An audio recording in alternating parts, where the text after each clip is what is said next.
energy drink sounds tasty. Almost as tasty as you to watch that. You want to do the sound effect one more time? There we go. I'm not really very good at whistling. All right, well, we're going to move on then. How about to a report on something very important, friends? It's Chefgate.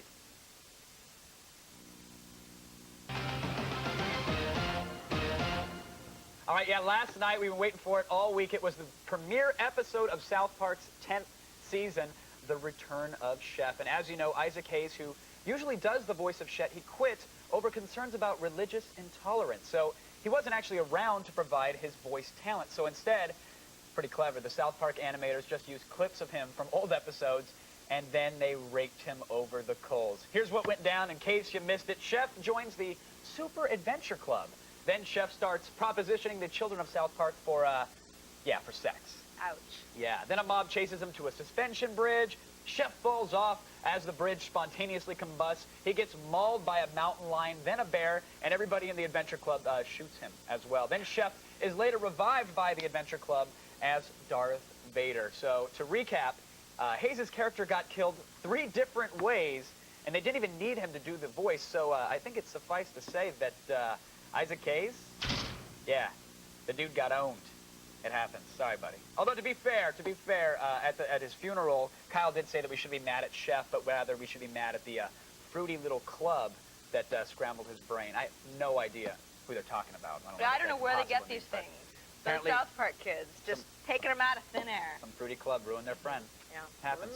Oh, hey, we're taking your relationship calls today. That's right. The number is 800-839-7. You know, every once in a while, fresh ink just needs to get out for some fresh air. So we sent our comic book guru, Blair Butler, to Wizard World, Los Angeles, 2006, to frolic with the funny book fans.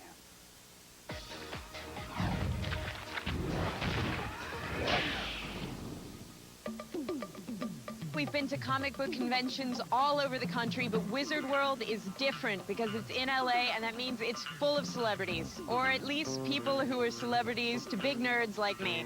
Wizard World is also different because it's presented by Wizard Magazine. This is the biggest comic book magazine in the industry, and it's kind of like Playboy for nerds, except the centerfolds are men in really snug spandex. This is Mr. December. His name is Superman. His pet peeves include kryptonite and bald men who kill. Wizard World is mecca to the magazine's thousands of readers, and as we discovered, many of them dress a little differently. I noticed that you still have some machinery coming out of you. The lighting is surprisingly festive down there. Looks like Wolverine's having Christmas in his pants. Well, I like that you have like super bling. Why, thank you. Do you read Wizard Magazine? Oh, yes, every month. Do you read it for the articles or for the centerfold, if you know what I mean? You know, it's been a lifelong dream to appear on the cover of Wizard Magazine. I have no idea whose arm that is. The best part of any comic book convention? The comic industry's biggest names are ready and available to speak to the lowly and often annoying fans like me. All right, I am here with Damon Lindelof, co-creator and executive producer of Lost, and more recently, author of Ultimate Wolverine vs. Hulk. First question I have to ask you, how did you come up with the great Hulk ripping Wolverine in half? As soon as Joe Quesada said they wanted to do an Ultimate book that was called Hulk vs. Wolverine, I said, can I rip him in half? What's the craziest Lost theory you've heard so far?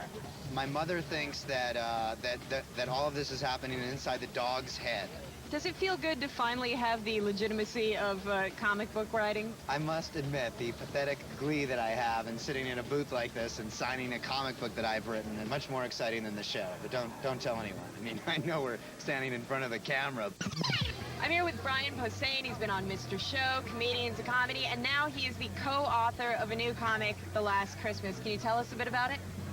It's a funny book where the apocalypse happens and Santa Claus is alive, and he starts to deliver toys to kids that still believe in him. Is there anything that you want to say to all the big nerdy fans? Keep playing games and keep buying comic books and start masturbating less. The great thing about LA is that sometimes you run into celebrities who are just trying to escape the building. What was the allure for you to do the comics? I know you'd done Frey for Dark Horse and a lot of the Angel and Buffy stuff for Dark Horse. What brought you over to Marvel? I grew up on Marvel as much as anything in the world. X-Men is where I learned to write, so there was no way I couldn't take that job. And up next for you is the Wonder Woman movie. How's that going? I just finished the script, and so they'll tell me how it's going. Can we get any casting tidbits? It'll be a woman. It's been a great day at Wizard World LA, and looking back on it, I realize that I'm the shortest freaking person here.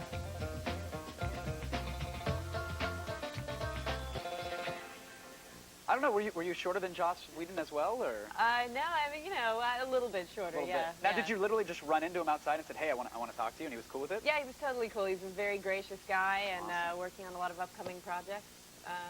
Wonder Woman played by a woman, not surprisingly. Very important. Yeah. You know, you went and had a ton of fun, but the Right. question that I always ask is, did you bring me back anything? I did. I brought back Daredevil. This is Daredevil number 83. I'm bending the spine right now, so That's okay. a nerd That's okay. faux pas. So now, when they make a comic out of a movie, you know, featuring Ben Affleck, do they do it in his presence? Because he was amazing in that. I didn't know they did this into a comic. Listen, forget all about the movie. The reason that I brought this issue along is because this series has had a major reboot recently, and Daredevil is in jail. He's in prison. Yes. It's a new storyline. It's done by Ed Brubaker and Michael Ark, and Brian Michael Bendis sort of wrote this character into a corner. And it's a great corner, and these guys have really picked up the ball and started running with it, and it's a cool storyline. And it's like he's in prison with all his enemies, and he's got to fight to stay alive. And it's just really good stuff, and there's also someone pretending to be Daredevil right now. And it also killed off one of the biggest characters in the Daredevil series, Foggy Nelson. He's dead, and it's all Daredevil's fault. Now, well, what's the verdict on this one? I mean, I liked it. It was kind of gritty, and Yeah. it's definitely, it seems like they're trying to kind of reclaim the Daredevil character. Right. But what is your take? I say it's a buy. I think this is really cool if you're sort of new to Daredevil or if you didn't really enjoy the Bendis stuff. This is sort of a new chapter. It's really exciting, and I'm a big fan of it, so I say buy. Okay, can I take it from you now, Blair? Yes. Please? Don't bend it too much. I won't, I promise. Thank you very much for coming on and for You're bringing me the Daredevil. Everybody, still on the way, the NCAA tournament.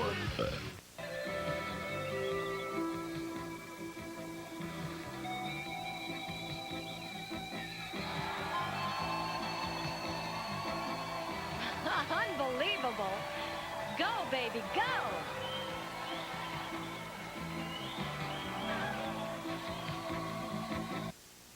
Yeah, you know, for any male born between the 1970s and this afternoon, one toy property and one toy property alone stands head, shoulders, and kung fu grip above the rest. Of course, talking about G.I. Joe, and here to return us to our backyard battlefields is Brian Savage, the director of the G.I. Joe Collectors Club. Brian, welcome to Attack of the Show. Glad to be here, Kevin. There is some attacking going on. We'll get to it in a second. Okay. I have to ask, like, what is the deal with G.I. Joe? I mean, it is so popular. Is it because of the kung fu grip, or is it just because of the nostalgia factor at this point? Well, G.I. Joe, first of all, has been a great toy for over 40 years. Sure. And it means a lot of things to a lot of different people because he's been tried to change with each generation to be relevant to pop culture and what's going on that day and time. So it's a little bit of everything. It's the persona, it's the characters, and it's all really about the toys. Yeah, and for my mother, it meant stepping on giant green plastic missiles. Or all over taking the them house out of the yelling. vacuum cleaner. Exactly. She hated both of them. I mean, now how has G.I. Joe evolved? Because it has been around so long. And so, like, what we've got here, this is a replica of one of the originals, right? Yeah, that's from 1964. G.I. Joe started in the 12-inch size. And like I said, the great thing about him, he's changed for every generation. So the kids of that time really dig him. You know, then he went to what you see here in the 80s, Sure. in the Real American Hero. And then today, what you've got now is an 8-inch Sigma 6 figure. And this is currently what's on the retail store shelves. So now, what point did they add the little rubber band in the stomach where you could yank it in half and make it look like that's you an got... O-ring, Kevin, not a rubber band. I bet it is. You know. Yeah, I mean, the O-ring was the perfect part to snap it and made it look like, you know, the guy got cut in half and you pour a little ketchup on the battlefield. Absolutely. And got a bloody scene. I love it. Now, you don't collect these things. I mean, you create them as well, right? That is correct. We create them as well. Matter of fact, there's for the convention each year we create items. For the club, we create exclusives. Like these two pieces here, these mechs. These are from a convention last year. And do you know who this guy is here? I had a giant rubber version of him from my WWF ring back in the day. Sergeant Slaughter, Yeah. 4-time World Wrestling Champion. And it's not going to look exactly like this, but we're making a figure of him for our convention coming up in New Orleans this summer. Now, are you just doing this because you can as fans and they give you permission to, or do you have like creative license to really use their properties and create, you know, G.I. Joes of your own? We have creative license. We're under license for Hasbro for not only for the club, but for anything that we produce. So that's great. They have to approve everything, but they, you know, we get to kind of pick and choose what we want to do. And so these one-offs are kind of the collectible items then for the conventions. And so their value must be huge then, right? Well, it changes, you know, it depends on what the popularity, but sometimes they go way up, sometimes they stay about where they are, but, you know, I've been asked, can you tell me what's going to be valuable in the future? And I say, well, you know, got to have a crystal ball for that, so you never know. Of course. Well, now, I mean, I'm looking at this battlefield here, and I remember the commercials of the kids busting the tank through the bricks, and it's like, oh, got to get the Cobra Command Center, and then you put it at the top of the stairs, and Mom's vacuuming in the background, and it's like, you know, the chopper flying out of the bathroom is not as cool as it is on those commercials. You guys are recreating entire battlefields. Is this just to show off the collection, or is this for something that you bring for shows for like judging and stuff? Well, when we do the conventions, we do have contests. Not only do we do giant displays of convention figures, but we have contests and people build their own dioramas. It's kind of part of G.I. Joe. Again, some people like the modeling aspect. They want to take that O-ring and change the legs and change the arms. And others, you know, just want the toys like they are, while others like the cartoon and the comic book. So it's a little bit about everything. Yeah, there's something for everybody. What do we have on display here? Well, like, take me through, like, maybe some... Well, what we've got here is pretty much all this stuff's been made in the last 5 years. A couple pieces a little older. But this is Cobra Mountain. He's being guarded by 2 convention mechs here. There's some Iron Grenadiers. These guys were from a convention set here. And then we have a Crimson tank in the center.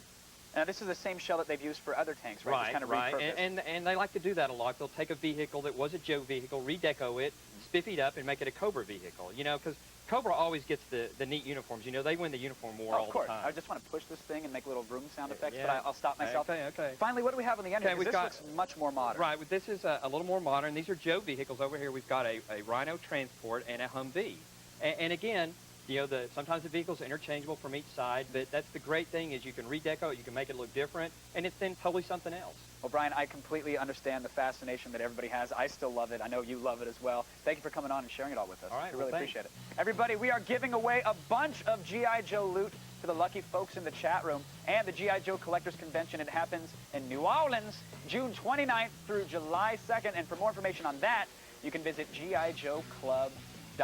But stick around, because after the break, if it's breaking news, we'll have it in the feed. And Jimmy the Geek brings us picks for the NCAA Final Four. You don't want to miss it. Stay tuned. We're saved, guys. It's the Cow Cavalry.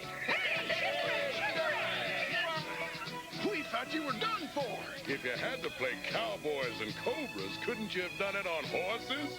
Very hilarious. But when we hit the Pyramid of Darkness, we had to improvise. Do us a favor, Wild Bill. Milk our ponies and bring us a glass. Huh?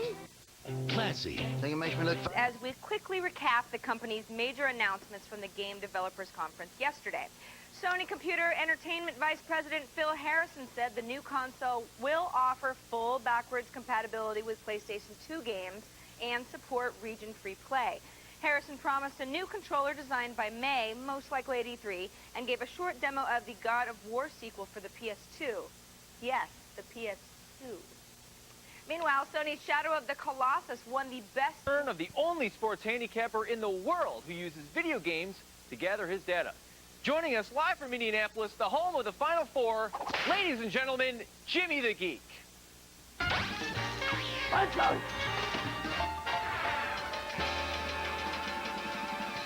Jimmy, how are you? Been a long week, Brandy. I feel like I've been ridden hard and put up wet. Well, now that's just disturbing. Jimmy, it seems that so far you've had some hits and some misses. Yeah, Brandy, a little advice from Jimmy the stockbroker. When your IQ hits 50, you should totally sell, baby. But to your point, as predicted, Tennessee and Syracuse went away so gently that Dylan Thomas would have drank himself to death. Again! And that's the good news. As for the bad, those mid-majors are freaking killing me, baby. If I had a nickel for every single white trash, redneck, hick college that had a team event this week, I'd buy my 10-year-old that kidney she's been bitching about needing. Wholesale, baby. I see. Jimmy, why don't we just move on to what you got for us this week? All right, Brandy. Brackets are nice for the kids who go to school in the outside trailer. You know the kids I'm talking about. But I'm a bookie, and this is betting, and we're using lines, baby. Starting off with George Mason and Wichita State in a battle of Cinderellas that spells catfight, baby. GM beat Michigan State and North Carolina, and believe me, they will show Wichita State a good time in the backseat of the car. End of discussion, baby. Take George Mason, giving 2 points to the Shockers. It's a soft line, and it's my, but baby, this is how I cuddle special of the week. George Mason to the Great Eight. What else you got, Jimmy? All right, West Virginia playing Texas, Brandy. 2 evenly matched teams from states that make New Jersey look like Shangri-La freaking Law. Look for a close game here, and that's music to Geek's wallet. West Virginia's getting a big 5, and that's way too much to pass up. It's my happy anniversary, Uncle Dad, special of the week. Quick, to the point, and insulting. Vintage Jimmy. What else you got, buddy? All right, Gonzaga versus UCLA, baby. Everyone has a thing for this Adam Morrison kid, not the Geek. My research shows that the last time I saw a mustache that ugly, some Greek stripper was trying to go after my last dollar. I kicked her to the curb. UCLA does the exact same thing to the Zags. Take UCLA, given 3 points. It's my, you got some dirt on your upper lip there, special of the week. Okay, Jimmy, and finally, what teams can the folks at home expect to see in the Final Four? All right, read 'em and weep, babe. Duke burns down Atlanta, Sherman style. Memphis becomes the only good thing ever to come out of Oakland. Connecticut steals the D.C. bracket like it's a laptop, and Boston College emerges from the city of the waters. Jimmy, a job well done. By the way, how is Indianapolis treating you? Yeah, treat me like a somebody, Brandy. Treat me like a somebody. Scored a game winner of my own last night with a cheerleader from Indiana. She was a real doll, baby. Body by Mattel, brains by Fisher-Price. Just the way Jimmy likes them. Jimmy, good luck this week. That is Jimmy the Geek live from Indianapolis. Now, stay put. We've got a live performance by...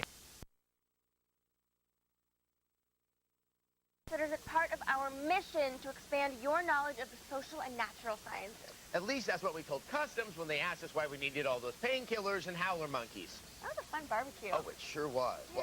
Well, now that the Department of Homeland Security has decided to get up all in our grill about our nonprofit status, we are obliged to have some informational content. Please enjoy this educational nature film.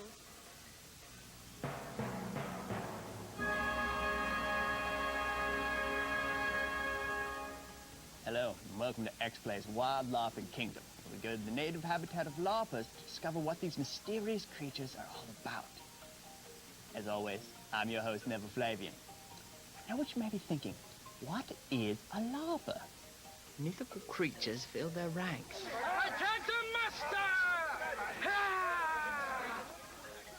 Creatures of the night. Their growing numbers pose a threat to the habitat. In the history of mankind, war has been the great equalizer. It's no different for a larper. One stray spell or missed sword swipe can mean resurrection from the circle of power. In today's episode, we examine hand-to-hand combat in this most desperate survival of the fittest. It's morning. While a young larpling basks in the aurora, trouble is afoot. It's making growling noises, and it's like made of some sort of yellow metal. Nice. The group has stumbled onto a veritable hornet's nest of invisible danger. Over there, 2 small live spiders that look like they're moving around very fast. Their thirst for blood, unquenchable. I curse you with destruction! The war cry, undeniable. Obviously, these guys need a taste of some medicine. Go get them, boys. But do not be fooled. These creatures are also at home, shrouded in the darkness of night. On this night, the dreaded Mudmen have forged an attack. There is unrest among the group concerning their origin. Doesn't there need to be a mud patch? Well, when they push the groundwater up, there's a mud patch. Okay. Well, you got me. Others ponder if the Mudmen are just the beginning. I mean, we've got creatures flying up on the deck. With so many factions angling for power, skirmishes can break out almost anywhere, at any time. All races of LARPers must always be at the ready. Let's take a look.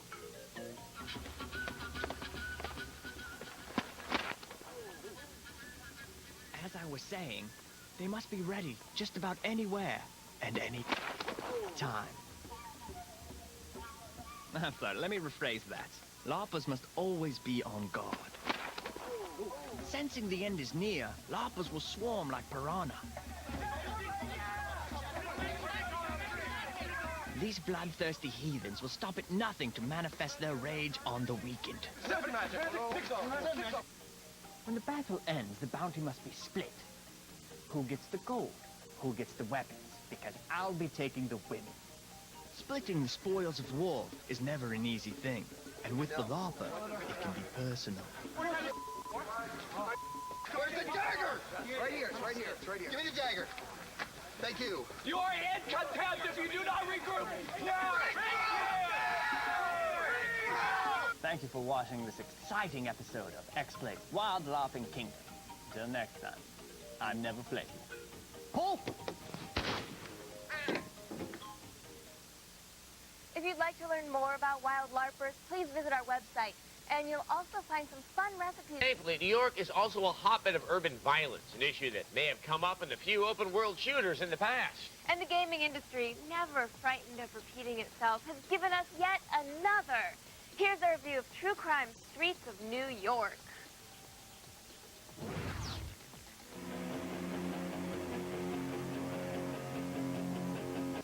Turn them off music up. Hey, cool thing. You here to liberate us from bad game mechanics, pogoing cameras, lousy car physics, and questionable targeting? Well, are you? Not so much. With True Crime Streets of New York, the title departs Los Angeles, flies over the subsidized states, and lands smack and crack dab in the midsection of Mistress Manhattan. You'll feel like you've actually landed in the New York of Taxi Driver and Midnight Cowboy. This city's got more trash than a John Waters movie. You'll spring to gaming life as Marcus Reed, a warrior chiseled and honed by the tools of thug life. Turns out Mr. Marcus keeps some pretty stellar company. His black dad, for example, is Lawrence Fishburne. Life's full of ironies. His white dad is Mickey Rourke. Marcus, I helped raise you. He ends up in league with Christopher Walken. It sounds like you've got the case figured out. True Crime's New York is stuffed like a sack full of cats with gaming diversion, timed races, moonlighting, skill-improving training dojos, and hurdles. Hurdles? Repeat playability is definitely a noteworthy element of the title. Bitch! Manhattan is a city of interiors, and the same is true with the game. Once you apply pressure to the grim facade of another building, you'll access a staggering variety of atmospheric Wunderkammers. Like this drugstore. How you doing? King, go, below, The story element is involving and populated with a predictable gaggle of drug-dealing goons. Okay, maybe that's not predictable. A female social working drug czar shooting fireballs from a Viking ship on a stage? We really didn't see that one coming. The game seems to hate everybody but white and black people. Let's go through a checklist, shall we? Gay people? I didn't know the Viking guard. Check. Italian Americans? Capiche? Check. Latinos? I'm surrounded by useless people! Check. Stereotypes, the grim jail of social evolution. What you need, man? 10 bag, 20 sack, or ounce? The targeting system is much improved from its Streets of LA counterpart. Your gun seems to sniff out the deserving of ballistic perforation with the speed of a cadaver-sniffing canine. But the title still retains much of Streets of LA's bad game genetics. Fight routines, arresting people, and driving had abysmal moments, delivering vein-throbbing, brain-screaming epiphanies of frustration. The streets of New York, at the end of the day, will feel like GTA with a better story.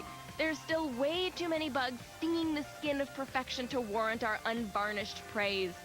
With the thud of a slug into the already dead, we give it a 3. King, go! Below 5! Out of 5. Damn, these true crime games are starting to multiply like CSI shows. Why doesn't everyone at home make up their own True Crime Streets of Omaha joke? I just made up one in my head and set it on cattle wrestling. Mine was about insurance fraud. Oh. Why is it crime shooters are so full of gross ethnic stereotypes? Because, you know, so is New York. Right. Is it? I just, you know, pissed off 11 million people. Yeah. Game. Preach! I watched violent movies. Testify! I flirted with detestable ways of life that are repugnant to our Lord's teaching. She drove a Volvo. But then I saw a movie that got me on the path to accepting the Lord into my heart. Bird on a wire. The filmmaker whose movies did so much to bring my heart to God is about to release a new movie. We'd like to share a trailer for it with you.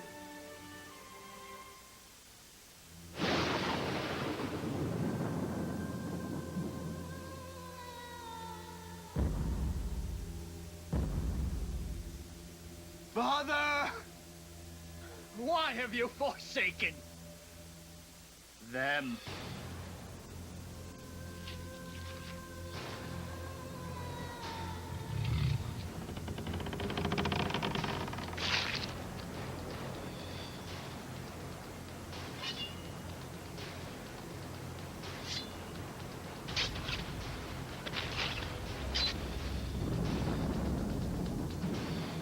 I guess that's me.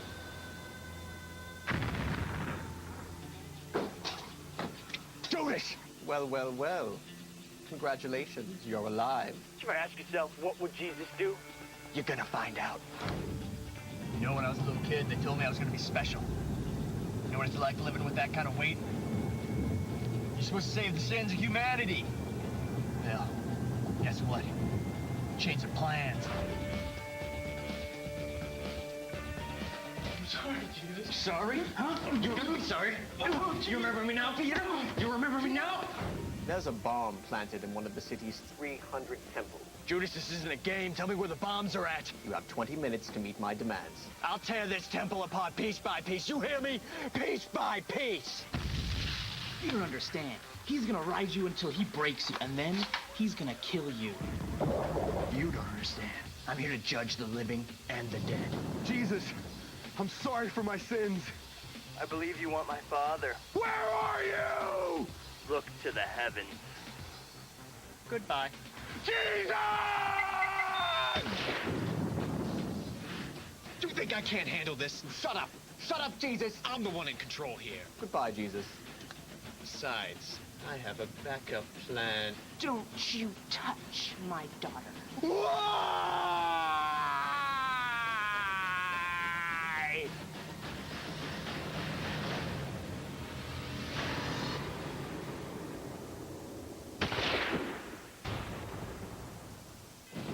Jesus, you killed him. I'm alive! I'm alive!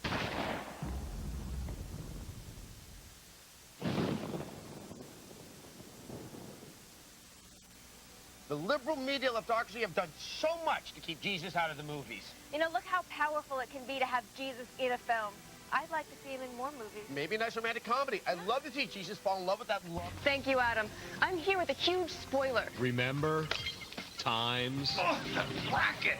past. Come on, bark like a dog. Ow! Ow! I still don't know what's going on. Date a fish. It's game time.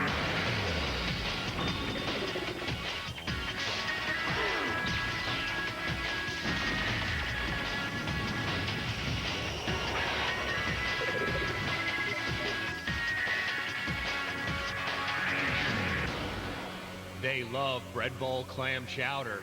It's Adam Sessler and Morgan Webb. Except for the bread bowl. I love the bread bowl. That's you.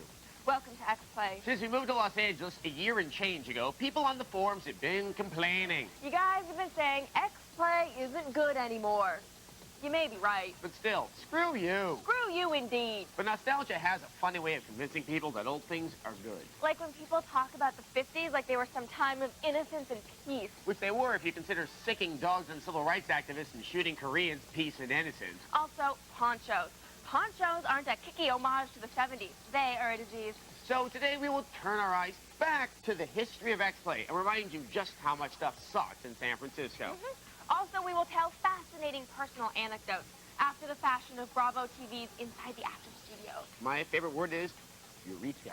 My favorite sound is the lamentations of my enemies. So let's start by looking back at the very first field trip X-Play ever took. 3 long years ago, back when America was still in love with the milkshake song and Martha had yet to spend a single day in jail, Adam went to the hills outside Las Vegas to spend some time with live-action role players.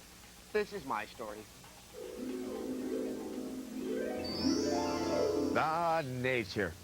Trees, the clean air, the silence, the nights, the elves, fighting together.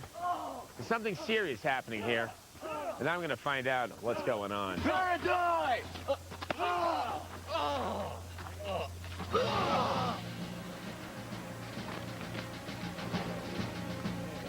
I'm Caleb Durst. I'm a SAR, half feline, half human, basically. I'm Midnight the Half-Orc, protector of Ecclesia. What's going on? There's a murder, attempted murder committed a week ago. What's going on? Ah, my friend, when you deal with nobles, everything goes much more out of proportion than it should be. So what's going on exactly? This man has attempted murder on a Blood Talon and an Earth Coalition member. I still don't know what's going on.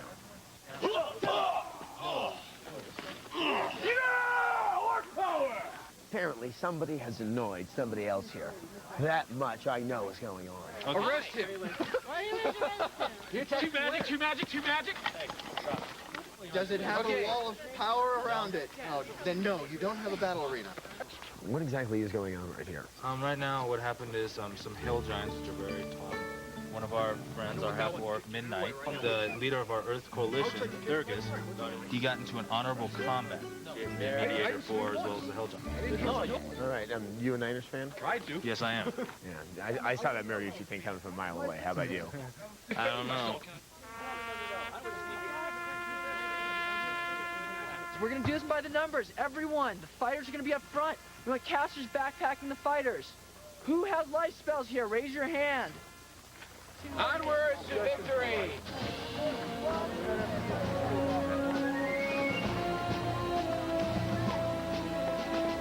Seems the battle has begun.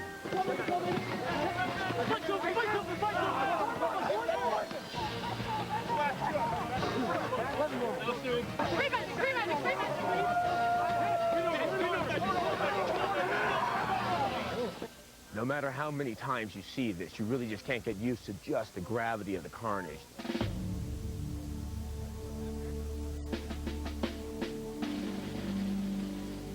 All right, come on, get the wood over here.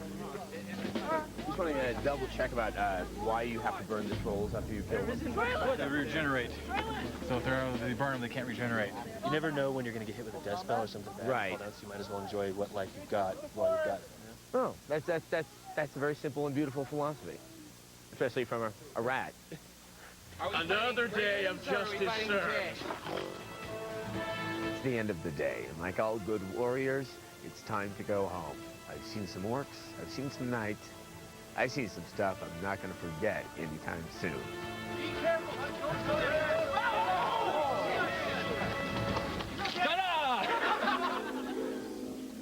Now, I know that guy said he was okay and kind of raised his arm. Yeah. He actually was injured, but we like to, spin things more positively. But more importantly, it was really cold out there. It didn't look very warm. No, the snow kind of gives that away. Also, Right. my soles on my shoes. When they say Vegas, you think desert, you think hot, you think I'm not wearing a shirt and I'm drunk. Anyway, we here at X-Play have reviewed all types of games. Yeah, from World War II shooters to, World War II strategy games. We've seen them all. But a particular subset of games that have always fascinated us were the extreme sports games. In our review of Wakeboarding Unleashed, we asked the question, what's next? Extreme walking? Here's a clip.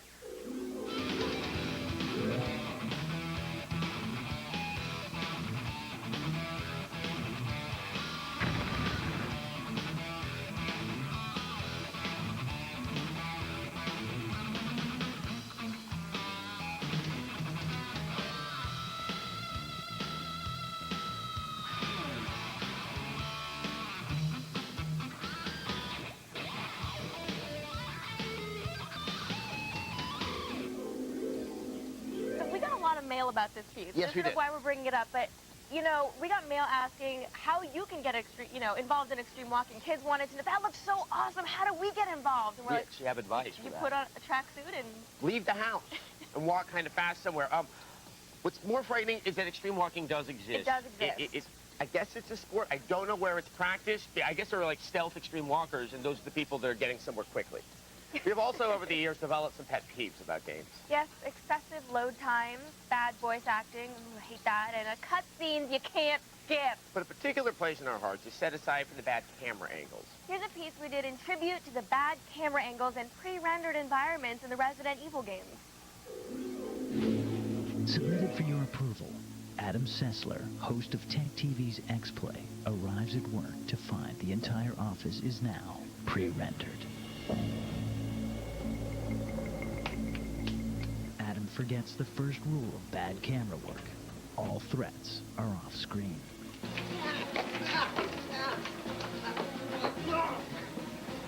Little does Adam know that when the camera changes, all bets are off.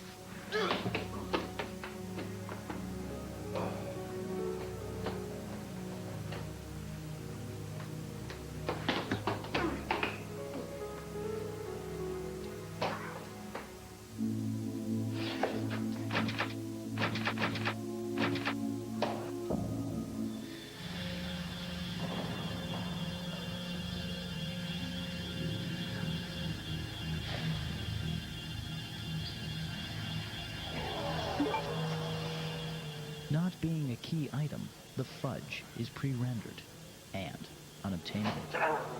This, then, is the last straw for Mr. Sessler.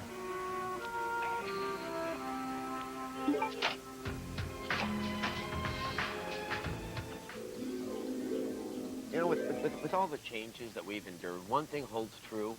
All low-rent cable stations have identical backs. Yes, they do. Yes. And you know this at home because we always shoot in the bathroom. Actually, we just left the camera right there.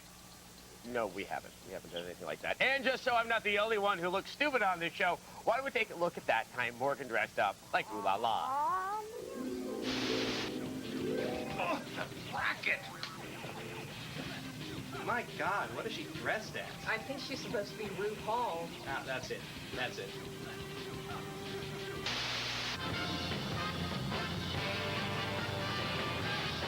No, I was just acting. It was really nice. Thanks. Yeah, if I didn't love La La so much, I'd be much more embarrassed about that. You notice the skirt I wore was backwards because it didn't fit. It was a size 2, and so I had to wear it backwards because I borrowed it from my roommate. I thought skirts were kind of like hula things, and it doesn't, there was no front or back, so it's like You a don't know circle. anything about women, do you? Oh, that's so awesome. I don't. We've got so much more to show you in our glorious tribute to the craptastic history of X-Play, and later on in the show, we'll reveal the worst outfits Adam and I have ever worn on camera. Worse than that. Stick around. Worse? Yep. Treat. It's Adam Sessler and Morgan Webb. Welcome back to X-Play. We're taking an awkward, slightly embarrassing look at X-Play's past. Don't let VH1 fool you with their "we love the 80s" and wasn't last week a hoot. Nostalgia literally means the pain of coming home. And for us, it's coming home to game reviews with shoddier production values than most high school productions of Godspell. For instance, the review that gave us the name for our worst game awards, the Golden Mullet. Morgan is, of course, referring to our review of the worst game of all time, Aquaman. This is Aquaman. Doesn't look like Aquaman to me. This is Aquaman. You know, the Luke Skywalker boyishness, the tasteful scaly orange mixed with the industrial green of his gloves. This guy, he's got a blonde mullet and a claw hand. What happened? A horrible disaster at a Skinner concert? Now, if you think the fish man looks bad, check out the game. You swim and you fight. Swim more, then fight. That's it, and it still barely works. Reminds me of another famous superhero game, the abominable Superman 64. Looks like the Man of Steel's got a buddy. Now, we all know that Aquaman's superpower is that he can talk to fish. Look what happens when the concentric circles come out of his head in the game. Oh yeah, that's exciting. Well, I'm not gonna let some stupid game prevent me from a decent Piscean human discourse. meet Slippy. He's my new buddy that I took around my hometown. Slippy and me became fast friends. He loved the view. Which is more than I can say for the graphics in Aquaman. The word I like to use is dull. The only effort seems to have been put into Aquaman's golden, flowing mullet.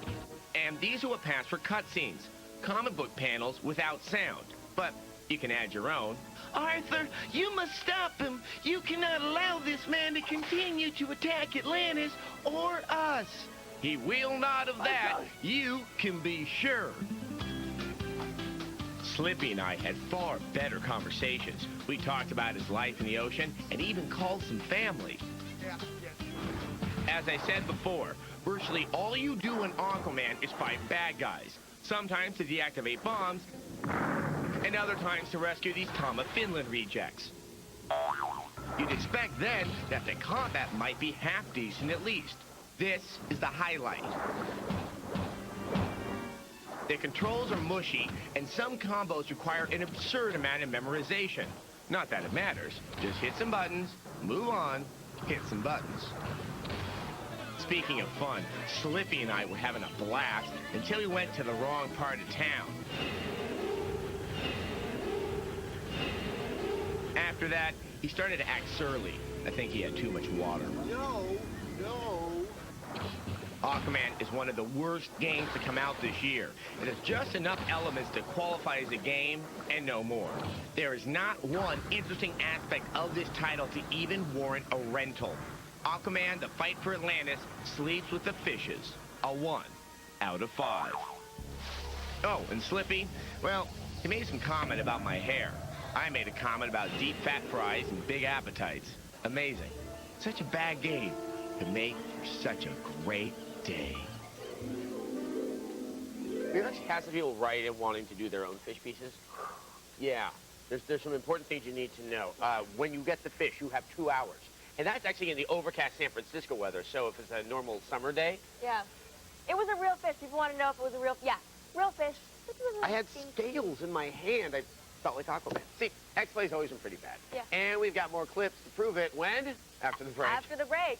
And again, at the end of the show, we'll reveal the most hideous clothes Adam and I have ever worn. It will be embarrassing. So why are you telling them to keep watching? It's cable cars. It's Adam Sessler and Morgan Webb. Not so much. Not really. Welcome back. You know, X-Play isn't about parody sketches and wiener jokes. It's not. No. It's about games. And as gaming critics, you never know quite what you're going to find in a game. Here's a classic review of one of our most surprising games, Lifeline. Our nation's economy will rebound from this, our first space station developed entirely on our own. This is the run-of-the-mill survival horror beginning to Lifeline. You've got to rescue people, That idiot. solve the mystery, and fight things. It's not pet. But this time, you're trapped in a control room. This is the game's twist. See, this little honey in the unfortunate apparel, you get to tell her what to do using the PS2 headset. Finally, my efforts pay off. More or less, you're taking the awkward text-based commands of King's Quest and get to talk to the game like an idiot. Hello? Let's take a look. Hey. Are you talking about this? Yes, Frank. So I should run. No, Okay. don't run. Don't run, don't run. Stop. No, don't run. Shh, stop. Guest room 1. Guest room 1. Yeah. Okay. Way to go. Yeah, just stroll. Take your time. There's no monsters anywhere. Trunk. Yes. No, trunk. I am walking. I don't want you to walk. Trunk. I am walking. Trunk. Uh-huh. Camera. Hello? Camera. It's just an antique. Do as I tell you. Can you at least try to be serious? Mirror. So I should run? No. Okay. No. What are you doing? Oh, you're really, really, really stupid. Wow. See, the voice recognition technology isn't, what's the word, good. I'm listening. Oh. And that's before we've looked at combat. Let's check in. Get up. Body. Maybe my aim is bad. Yeah, your aim is bad. Red eye. not the chair. Red eye. Run right. Isn't there a better target? Yes, your head. Yep, pretty much the crux of the game doesn't function right, which unfortunately sinks the game right along with it. Hit the target. No, head. You can give him credit for taking a chance, but it doesn't pan out. Come on, bark like a dog. Middle dog? Arf! Arf! Or big dog? Woof, woof. Well, sometimes. My fantasies notwithstanding, a 2 out of 5. Big dog. Forget it. There's no point in sitting down. We got a lot of mail about this, this little segment, barking too. like a dog. Yeah, a lot of people didn't believe that it was for real because it does sound different. That's because it was an Easter egg, and they didn't give it the whole audio polish. People thought I did it. Yeah, they thought you did it. Yeah, it was the lack of audio polish, as you can see in many of our own pieces that we showed you And we today. could never get it to do it again. Now, everything we do on TV, we do for you, the viewers, to piss you off. Like when you complained the show wasn't serious enough. So we did this April Fool's show on the set of our new show, Tech Live. Welcome back to your gaming news leader, Eyewitness X-Play. Welcome back to Eyewitness X-Play. We're joined with breaking news by Morgan Webb on location in San Francisco, California. Morgan. Thank you, Adam. I'm here with a huge spoiler. We're going to show you the ending of a cult hit released in 2001. It was originally supposed to be a children's game. Stop doing that. Stevie Magic. I'm here. I'm here. Here's our spoiler theater expose on Conker's Bad Fur Day. Tonight we leave you with an explosive gaming news headlines from around the globe. Halo 2 is coming out at some point. Dragon Ball Budokai, still bad. Is this our new format, or are we yanking your chain? That's all for us. Thank you and have a great day. I'm so glad this is over. Adam, we're still live. Adam? We're still on the air. Yeah, people thought we were serious. We were actually going to change our format to a news show. We got a disturbing amount of happy mail. Yes. Some of you guys out there, wow, what's wrong with you? Read a book, go to the doctor, think. We're never serious, just so you know. All right, after the break, Adam and I in really, really bad outfits. Don't we? Worse than me naked. It's Adam Sessler and Morgan Webb. Where was promptly shot. Welcome back to X-Play. We're looking back at the sad little history of our TV show. Nothing has meant more to us than the really bad outfits we've had the chance to wear. And here are the very worst from our 80s retro game show. Ooh.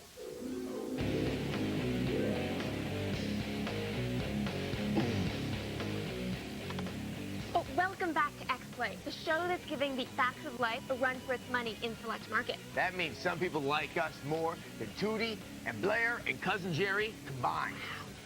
Hey guys, do you ever get embarrassed when the girl is like, oh my god, is that a roll of quarters in your pocket, or are you just some kind of pervert?